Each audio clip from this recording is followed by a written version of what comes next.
Le principe de base est le suivant. Quand vous faites un virage, celui-ci doit être le plus court possible en respectant la direction de la circulation. Cette façon de faire permet de dégager rapidement une intersection.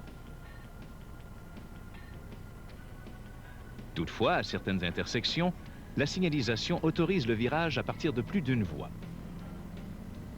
Dirigez-vous alors dans la voie qui correspond à celle d'où vous venez. Assurez-vous toujours d'être dans la bonne voie pour tourner. Sinon, ne tentez pas la manœuvre. Continuez tout droit, puis changez de voie afin de tourner à une prochaine intersection.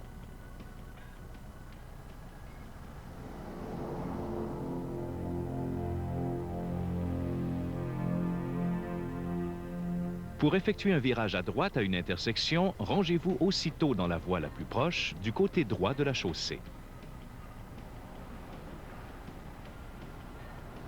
Assurez-vous que la signalisation permet le virage à droite. Jetez un coup d'œil à la circulation derrière vous et sur le côté. Signalez votre intention de tourner à droite et observez l'intersection en vous approchant. Freinez pour ralentir considérablement. Avec un véhicule à transmission manuelle, rétrogradez en deuxième vitesse. Avant de tourner, vérifiez de nouveau dans le rétroviseur et l'angle mort du côté droit.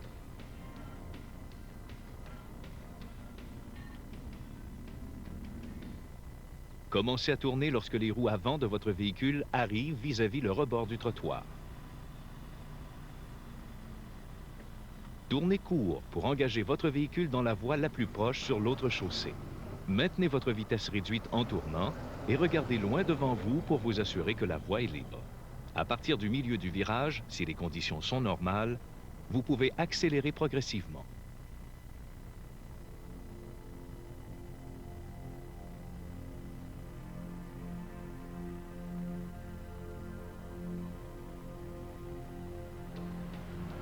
Pour faire un virage à gauche sur un chemin à double sens de circulation, approchez-vous d'abord de la ligne médiane.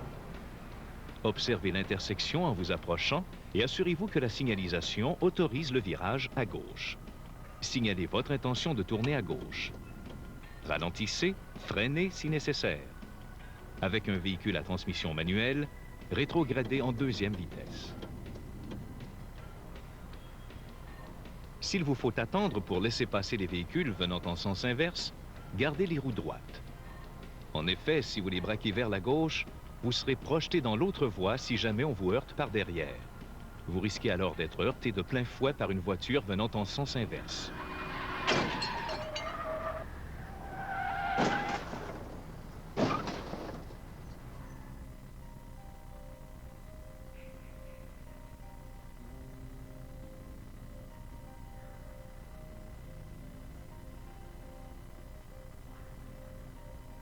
Par contre, en gardant les roues droites, vous éviterez le deuxième impact.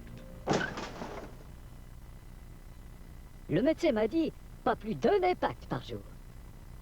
Revenons à notre virage. Avant de tourner, vérifiez de nouveau dans le rétroviseur et l'angle mort du côté gauche. Tournez pour diriger votre véhicule dans la voie autorisée la plus proche sur l'autre chaussée. Si celle-ci est à double voie de circulation, engagez-vous le plus près possible à droite de la ligne médiane. Maintenez une vitesse réduite en tournant et regardez loin devant vous pour vous assurer que la voie est libre. À partir du milieu du virage, si les conditions sont normales, vous pouvez accélérer progressivement. Si une voie est libre à votre droite, empruntez-la dès que possible afin de libérer la voie de dépassement. Si la route sur laquelle vous voulez tourner est à sens unique, prenez la voie d'extrême gauche. Si vous êtes déjà sur un chemin à sens unique, placez-vous à l'extrême gauche de la chaussée et faites comme précédemment. Si la chaussée sur laquelle vous tournez est à double sens, engagez-vous le plus près possible à droite de la ligne médiane. Par contre, si la chaussée sur laquelle vous tournez est à sens unique, engagez-vous dans la voie située à l'extrême gauche.